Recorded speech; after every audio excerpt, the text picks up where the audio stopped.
সম্পত্তি হাতানোর জন্য নকল দলিল বানিয়ে যুবতীকে অপহরণ। হাসনাবাদ থানার অন্তর্গত বেশ কিছু জমি মাফিয়ারা মায়া বিশ্বাস নামে এক যুবতীর নামে একটি ভুয়ো দলিল বানায়। মায়া বিশ্বাস তার মায়ের সম্পত্তি ভাগ পেয়েছে এই বলে একটি ভুয়ো নথি বানায়। তৎকালীন সিপিআইএম এর বেশ কিছু দাপুটে নেতারা সেই সম্পত্তি মায়া বিশ্বাসের কাছ থেকে ওই দাপুটে সিপিআইএম নেতা তথা এলাকার জমি মাফিয়া কিনেছে বলে আরও একটি নথি বানায়। এ নিয়ে মায়া বিশ্বাস সহ তার বেশ কয়েকজন দাদারা হাসনাবাদ থানায় লিখিত অভিযোগ জানিয়েছিলেন। মায়া বিশ্বাস যে মায়ের সম্পত্তির ভাগ পেয়েছে সেই দলিলটা ব্যবহার করা হয়েছে, সেই দলিলটা সম্পূর্ণ ভুয়ো ও মায়া বিশ্বাস সেই সম্পত্তিটা ওই সমস্ত জমি মাফিয়াদের বিক্রি করেছে সেই নথিটাও সম্পূর্ণ ভুয়ো বলে দাবি করা হয় মায়া বিশ্বাস ও তার ভাইয়ের পক্ষ থেকে।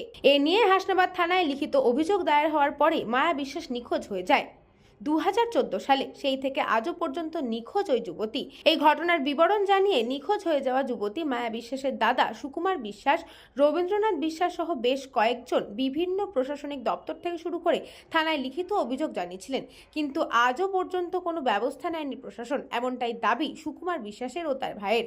এই সুকুমার বিশ্বাস ও রবীন্দ্রনাথ বিশ্বাসের দাবি, তৎকালীন দাপুটে সিপিআইএম নেতা বর্তমান তৃণমূল নেতা সুদীপ মুখার্জি ওরফে পিন্টু সহ বেশ কয়েকজন জমি মাফিয়ারা পরিকল্পনা করে ভুয়ো নথি বানিয়ে এই সম্পত্তি হাতিয়েছে। এই সম্পত্তি যাতে ফিরে না পায় তার জন্য ওই যুবতীকে অপহরণ করে রেখেছে।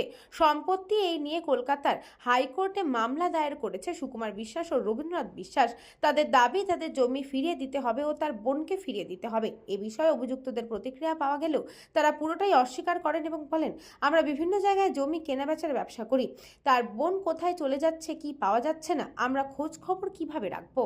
আমাদের বসত ভিটিবাড়ি, ভিটিবাড়ির আশেপাশে কিছু দুষ্কৃতী ছেলেরা আমার বোনকে ক্যাপচার করে তাকে মগজ ধোলাই করে তার কাছে সম্পত্তি লিখে নিয়ে আর তার সাথে আরও অনেক লোক আছে। হ্যাঁ, আর তার মধ্যে কয়েকটা নাম আমি জানি, আমি বলছি সুদীপ্ত মুখার্জি, কিলিপ মণ্ডল, এইরকম আরও অনেকে আছে। এরাই সম্পত্তিরা নিয়েছে আমার বোনের কাছ থেকে। ভুয়ো দলিল করে নিয়েছে, দলিলের কোনো সাক্ষী নেই, কোনো কিচ্ছু নেই। হ্যাঁ, নিয়ে বোনটাকে আউট করে দিয়েছে। বোনটাকে আমরা আজ খুঁজে পাচ্ছি না। কারণটা আমার মা ওর নামে কোর্টে কেস করেছিল, মামলা করেছিল, কোর্টে হাজিরা দেয়নি, তাকে আউট করে দিয়েছে এইসব দুষ্কৃতী ছেলেরা। মূল অভিযোগটা যে আমার একটা কুমারী বোন ছিল, সেই বোনের থেকে একটা ভুয়ো দলিল বানিয়ে দিয়ে সেই বোনের থেকে সম্পত্তিটা কিছু দুষ্কৃতী ব্যক্তি হস্তান্তর করে নেয়। মধ্যে রয়েছে সুদীপ্ত মুখার্জি ওরফে পিন্টু মুখার্জি, আব্দুল জলিল গাজী আর অনুম মণ্ডল, এলাকার প্রভাবশালী দুষ্কৃতী ব্যক্তি। যারা যে তাকে একটা ভুয়ো দলিল বানিয়ে দিয়েছে, সেই দলিল থেকে ওরা সম্পত্তিটা হস্তান্তর করে নিয়ে সে যদি বিচারের জায়গায় যদি কোর্টে আসে তাহলে তো সত্যটা প্রকাশ হয়ে যাবে। তাকে এরা কিডন্যাপ করেছে, না মেরে দিয়েছে, না বিক্রি করে দিয়েছে, সে নিখোঁজ। সম্পত্তি মায়া বিশ্বাসের বলছে উনি তো আমাদের 4 জনের কাছে বিক্রি করেছিল। আমি একটা প্লট নিয়েছিলাম 10 শতকের, আর একজন এরকম 10 শতক, একজন 7 শতক, 6 শতক, এরকম 4-5 জনের কাছে বিক্রি করেছে।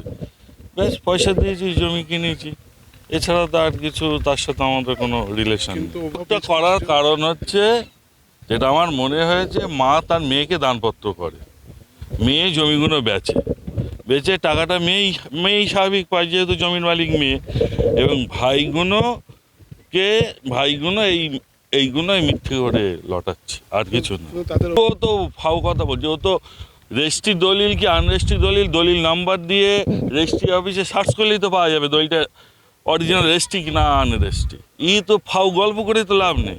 ওই 776/12 দলিল নাম্বার আমার যতদূর সম্ভব মনে আছে, তো ওইটা তো রেজিস্ট্রি অফিসে গিয়ে দেখলেই তো বোঝা যাবে যে এই নাম্বারে কি রেজিস্ট্রি হয়েছে, রেজিস্ট্রি অফিসেই তো প্রমাণ হয়ে যাবে। বেকার হচ্ছে ওর ভাইগুলো যেহেতু টাকা পায়নি, বোন সব টাকা আমাদের কাছ থেকে নিয়ে আমাদের 4-5 জনকে লিখে দিয়েছে যে কিনেছে আর কি।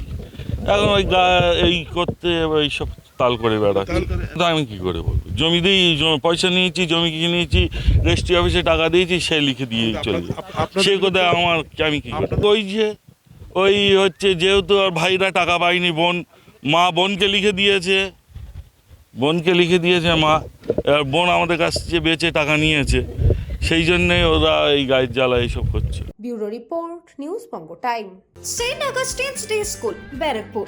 Success for every child. Admission open 2026 to 2027. Contact number 9007934555. আপনার সাধ্যের মধ্যে সোনার গহনা কিনতে বা গড়াতে চাইছেন?